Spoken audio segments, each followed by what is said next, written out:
we can take action while avoiding a real retaliatory response. And so, yeah.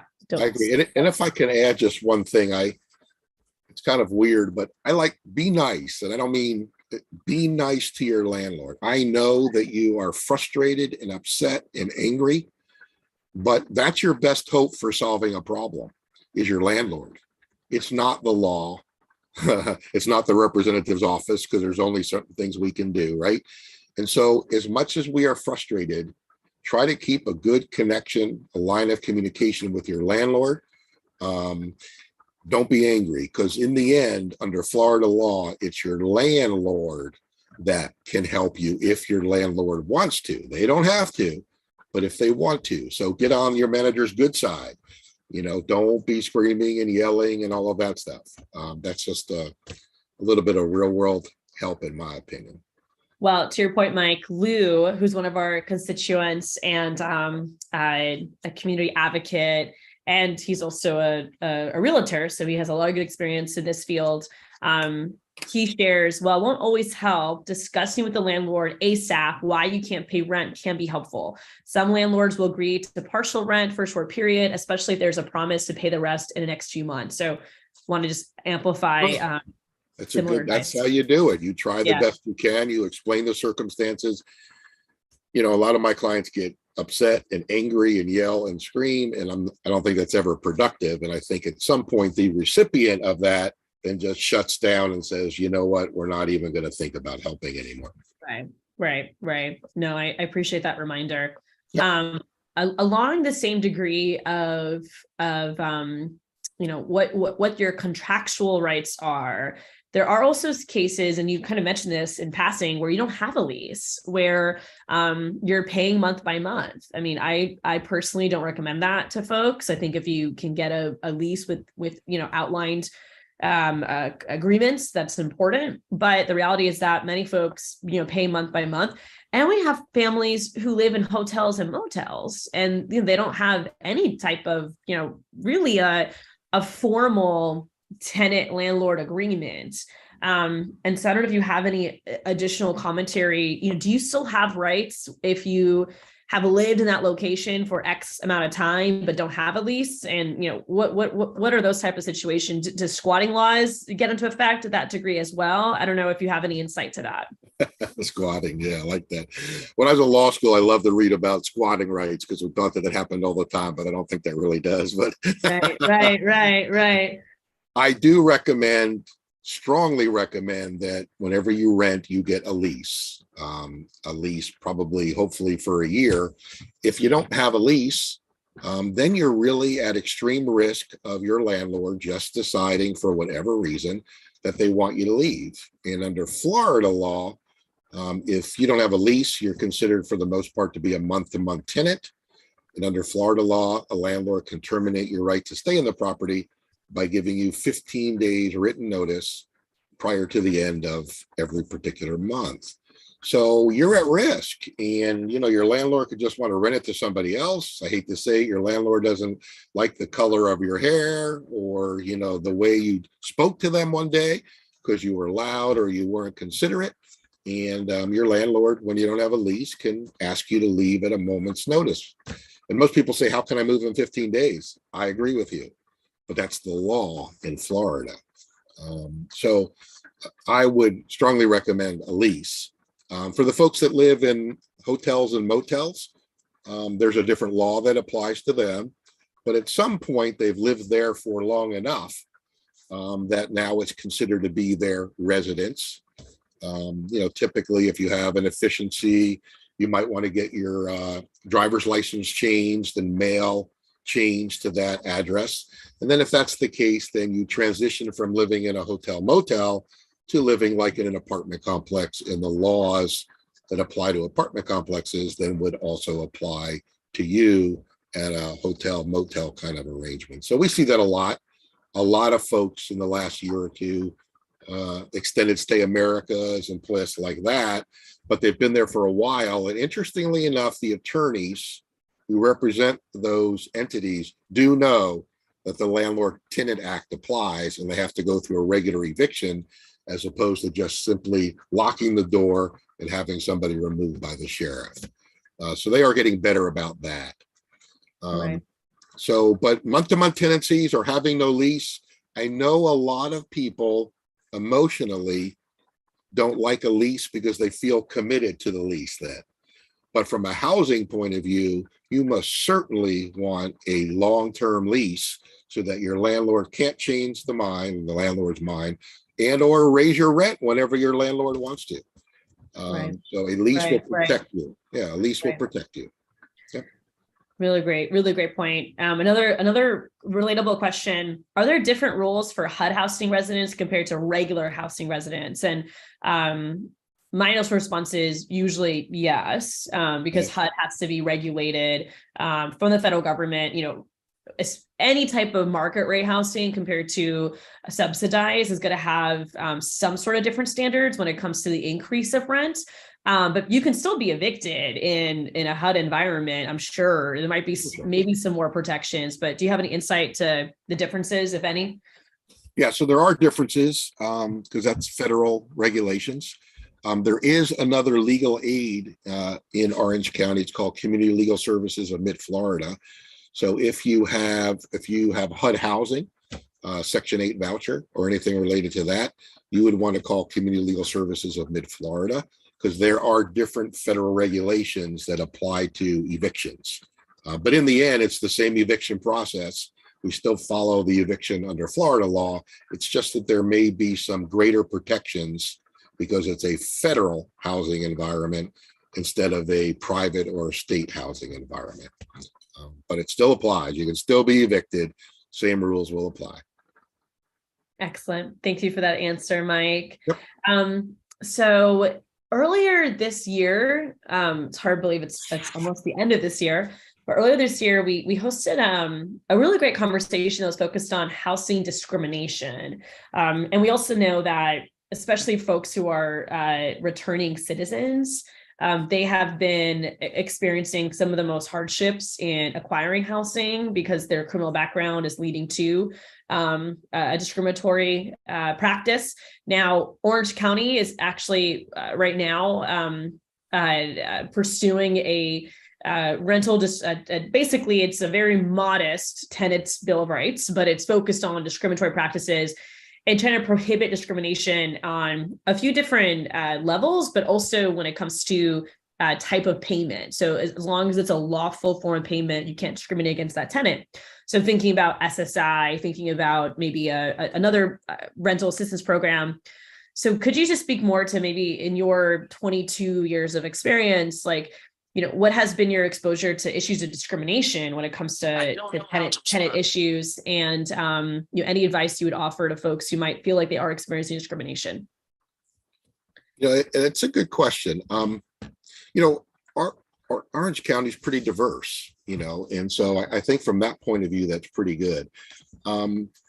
I mean, there is discrimination. There's no doubt about that. And I know some areas in Orange County that have profound problems when it comes to that. But I think overall, I think, I don't know that for me, I haven't seen as much discrimination as other people say exists. And so I know it exists. And if it does, then you certainly need to call the county or the city of Orlando, and they have departments that are set up to try to root out this evilness, which is an evilness. There shouldn't be any discrimination in our community. Obviously there is, because people are people. And I do know some areas where I have targeted discrimination, and there are private organizations that will go out and actually attempt to prove that there is discrimination based on race or other issues. So we don't handle as much discrimination issues because we refer them to the experts in the community that are able to handle those particular things. But the nice part is, now I've been in other counties. Well, that's a whole different story. But the beauty of Orange County, in my opinion, is we are a diverse community. And so in theory, we should have less, even though we probably have a lot because we're a huge county, right? We have over 1 million people. So we're going to have a lot of instances, but that may not actually be a lot when we talk about more than 1 million people. Right. But Right. we refer them out. If we believe that there's discrimination, we'll refer them out to appropriate organizations for more specialized assistance. Fantastic. Well, I think we're going to transition soon, Mike, to talk a little bit more about just the rental assistance program here in Orange County. But before I let you go, when we close with those points, I'm curious if you have any other advice or feedback for tenants to consider, and if you could also just offer legal aid's contact information, that would be fantastic. And then we'll bid you farewell, and I'll wrap up with a few quick reminders for folks who might be thinking about applying for rental assistance in the Orange County area. I think the easiest way to get in contact with us, just call us, which is 407-841-8310, or Google us, Legal Aid Orlando. Don't get confused, because if you put in Orange County, it might send you to California because there's an Orange County, California. Right. If I can I take a couple of minutes? Like I have like my top 10 things that I want to just tell people. Please do. And actually, I actually have one more question for you too. Sure. So, sure. But go ahead and go ahead. Ask your question. Well, I wanted to ask if you could also review the basically, I already talked about one of the ordinances in Orange County that is being workshopped right now, but we also know that earlier in the fall, the county went through a notification type of ordinance for rent increases. And we have gotten some questions from folks who are curious about breaking their lease early if they know rent increase is coming, for example, and are they allowed to do that? So maybe just kind of speak to, rent increases, because I think candidly, that's been one of the more common issues we've seen, is that a person can afford rent right now, but then they get a new lease and it's dramatically more, and now they just don't know what to do. So maybe you can comment on some of that too. All right. Yeah, those are good questions. So we do not permit, under Florida law, a person to terminate their lease just because they want to. So a lease is a contract. You agree to it for, let's say, 12 months. And so you cannot terminate it.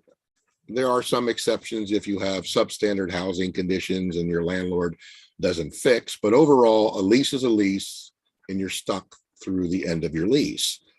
Now, if you're not happy with what your landlord's told you about a rent increase, that's your hint that it's time for you to start looking for another place. Now, there is a new ordinance in Orlando that I think I passed in late July or early August in Orange County that requires, if you do not have a lease, your landlord's now required to give you 60 days notice that your lease or your tenancy, your right to stay, is going to be terminated.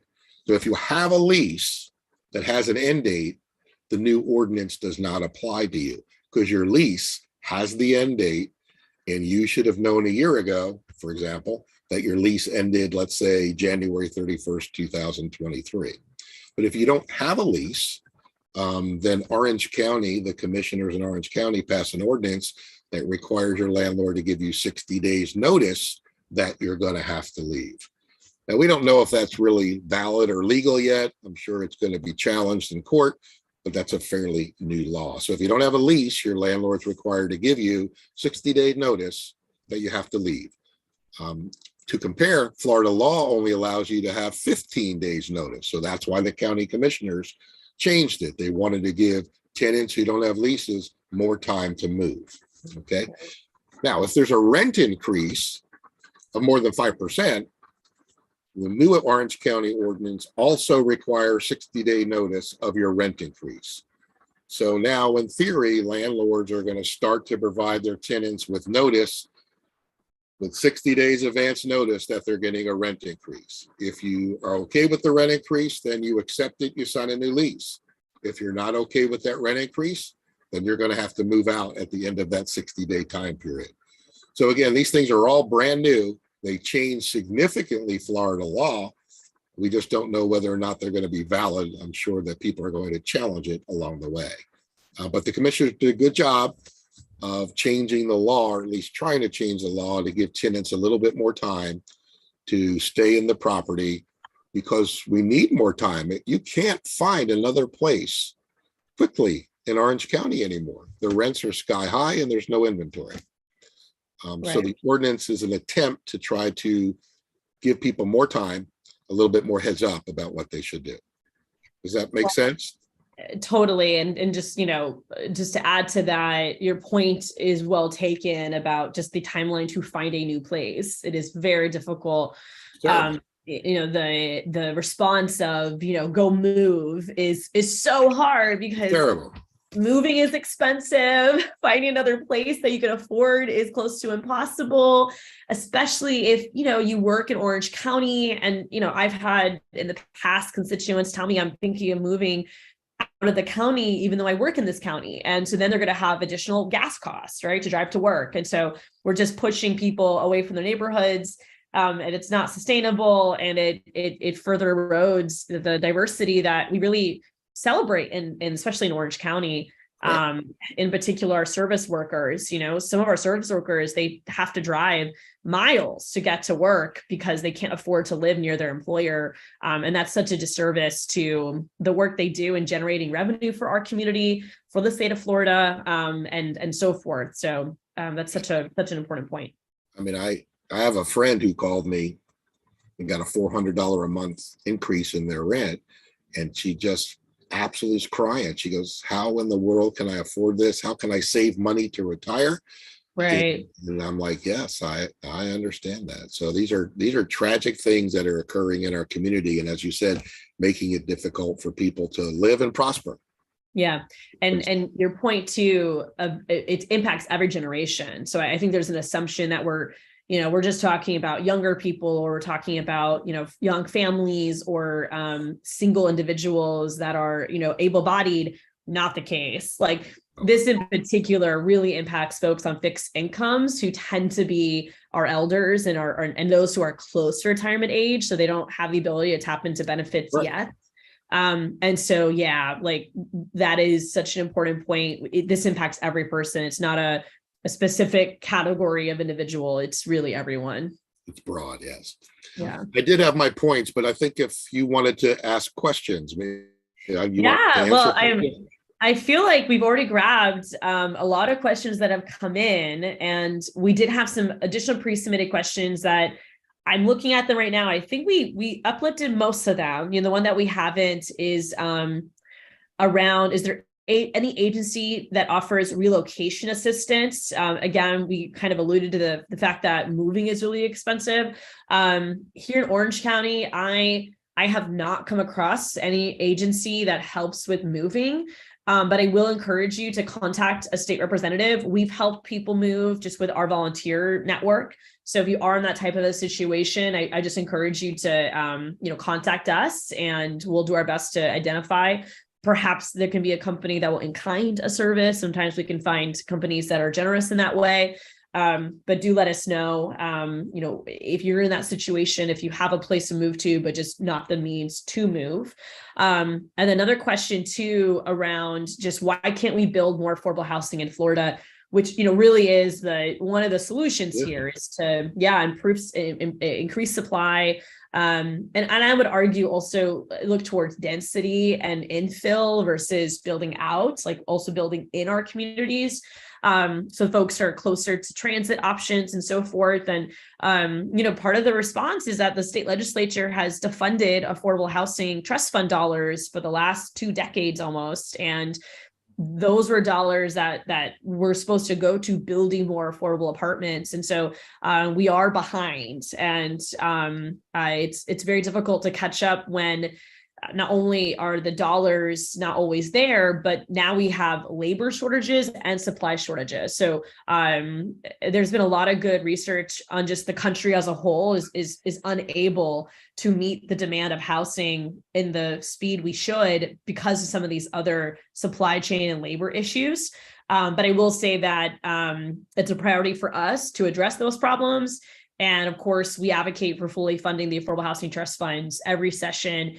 And the legislature is going to be looking at things like inclusionary zoning this session alongside our local government. So I'm very hopeful that we'll at least have some housing policy coming out of the legislature that is not detrimental And, we'll be the watchdogs to help make sure that we have some good, decent housing policy coming out of next session. But that does not begin till March of 2023. And any new policy would not be implemented till July 1st of 2023. And so that's why we're having this conversation now. The need is now, and it is urgent. It is immediate. And unfortunately, lawmakers have dragged their feet for a very long time, which is why yesterday I was at the Orange County Board of Commission meeting to talk about tenants' rights, because please remember that local government can also play a role. And that's why we have to put pressure to our federal partners, to our state partners, and to cities and counties. And so with that, Mike, I want to toss it to you to kind of go over your final list. And then I'll close off with some really quick reminders about applying for rental assistance. All right. Well, you're awesome, by the way.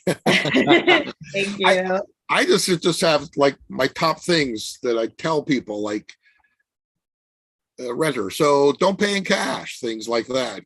Get a receipt.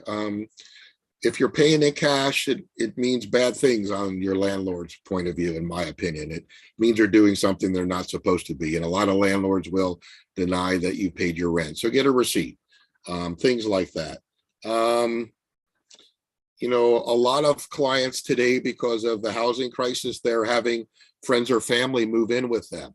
They're now unauthorized guests. That's illegal. You're breaking or breaching your lease. Your landlord can evict you because you have somebody that moves in. The more typical example is when Puerto Rico had the hurricane, right, a couple of years ago. And so many people came over to Orlando and they were being evicted. Well, I have my family from Puerto Rico. Yes, we know, but you're unauthorized and we're going to evict you for that. So you can't have that. So many people, and I want to reiterate, there aren't any excuses under Florida law for non-payment of rent. So I know you think that there's a reason or an excuse that makes it okay. There aren't any reasons or excuses. And I know that's hard to deal with, but I need you to understand that as a lawyer, because there's nothing I can do. And people pour out their hearts. But in the end, the judge can't do anything about it. And I can't do anything about it because it's all about Florida law. We did talk about evictions can never be removed. That's going to profoundly impact your ability to find other housing in the future. Security deposits. Everyone asks, when am I getting my security deposit back? Under Florida law, your landlord has 30 days after you move out to give you a letter that tells you what they're doing with your security deposit. So if you think that you're going to get your security deposit back right away, that's not going to happen. Your landlord gets to do or wait 30 days to give you a letter, tell you why they're retaining some or all of it. If you don't like it, you got to send them a letter back in 15 days. And then if your landlord doesn't give you the money back, you have to file a lawsuit against your landlord. So are you going to get your security deposit back? Probably not. Or if you do, not anytime soon. All right. So just things like that I wanted to tell you. It requires you to be a little bit more knowledgeable and proactive, learn more about the law so that you know in advance about what things are, rather than coming to somebody else like me later on and being surprised about what the law might be. Okay. Thank you so much, Mike. Thank you for your incredible time and expertise and your passion for consumers. It is something that I share in my heart deeply. And so I'm so grateful for your advocacy and for your leadership, because we got to center our policy and our activism and our professions on amplifying those everyday folks, amplifying folks who are just trying to get by. And no matter how hard they work, they don't get a fair shake. And we're trying to help make sure that everyone gets a fair shake. So I really appreciate you taking the time and the fact that you even came out of retirement to do this. Like, you didn't have to do that. So thank you for your deep commitment and passion. And I look forward to hopefully, continuing to work alongside you and maybe get to meet you in person one day too. So I'm so grateful for your advocacy. And we'll make sure for folks that we drop legal aid's information in the chat. And Mike, I know it's 11 o'clock, so you're welcome to hop off. I'm going to quickly review the ERAP2 program for our listeners. Okay. But I just want to say a final thank you to you, and I hope you have a beautiful holiday season. Thank you, you too. And your constituents are lucky to have you. That's Thank you. I appreciate you. They are very lucky. Thank you. Take care. Thank you. Take care. Bye-bye now. All right, everyone. So before we wrap up, I do want to just review the Orange County Emergency Rental Assistance Program 2, or ERAP 2. So y'all probably remember that this is a federally funded program. It's the second federally funded program that Orange County has had for rental assistance. As a reminder, eligibility for this program is limited to residents in the county that do not live in the city of Orlando. And so again, the city of Orlando has been essentially carved out of eligibility for this program. The Orlando Sentinel reported this week that only about $1 million has been distributed thus far, and $13 million still remains. And the county was citing duplicate and ineligible applications as a major cost for the delay. So I do want to encourage folks to not apply more than once. And we'll continue to push the county on expediency on our end as well. With that said, we know that there are so many people who are waiting and they don't have the time to wait. So we do want to share some do's and don'ts with the application process. So do complete all information on the application. Do submit all documents. Make sure you include all household members in the household tab, and then watch for emails from Orange County and check your spam folder as well. Application don'ts. Do not submit more than one application. It does not speed things up for you. Check your address in Orange County's webpage to make sure you are eligible. Again, City of Orlando residents unfortunately are not eligible. And then call 311. Don't call 311 and ask for emergency rental assistance if you receive an eviction notice from the court. This is not a late notice from your landlord. If it comes from the courts, it'll have a case number similar to something like 2022-CC- and then digits. And so the county is asking that, if you receive an eviction notice from the court, you need to respond to the court. That's not a late notice. That is an actual eviction. And so we have to, again, contact legal aid, go through the process of responding to the court. That is, knowing the difference between a late notice and a court order is very, very important. And with that said, as I noted already, even through our legislative office, getting a court order eviction as the document you send us and the reason for assistance, even for us, it's very hard for us to find resources to address that situation in the time frame that we have. We just heard from Mike of just how fast an eviction can move. And so that's why we really, really encourage you to be proactive. If you know you're going to fall behind in rent, talk to your landlord, see if grace can be given, see if partial payment plans can be made. Contact 211 to see what alternative options for one-time financial assistance might be available to you. And of course, feel free to contact our office as well. But the more time we have, and the better able we are to tap into community resources and see what is out there to provide assistance. And so with that said, I so appreciate y'all's time and attention. Thanks so much for being part of this conversation. We had some technical issues, unfortunately, on the Facebook live stream. So this is now streaming on YouTube, but we're going to be uploading this entire recording on our Facebook page as soon as it's available. So definitely look forward to that. We want to share this link to your networks. And again, much gratitude to Legal Aid Society of Orange County, Bar Association, to Lisa of Total Captions, to our team of interns. Eduardo has been here helping to drop links in the chat. And of course, Cheyenne for managing the back end and the tech problems. We appreciate y'all so much. And please continue to keep in touch with us, and we'll always be here to support folks however we can.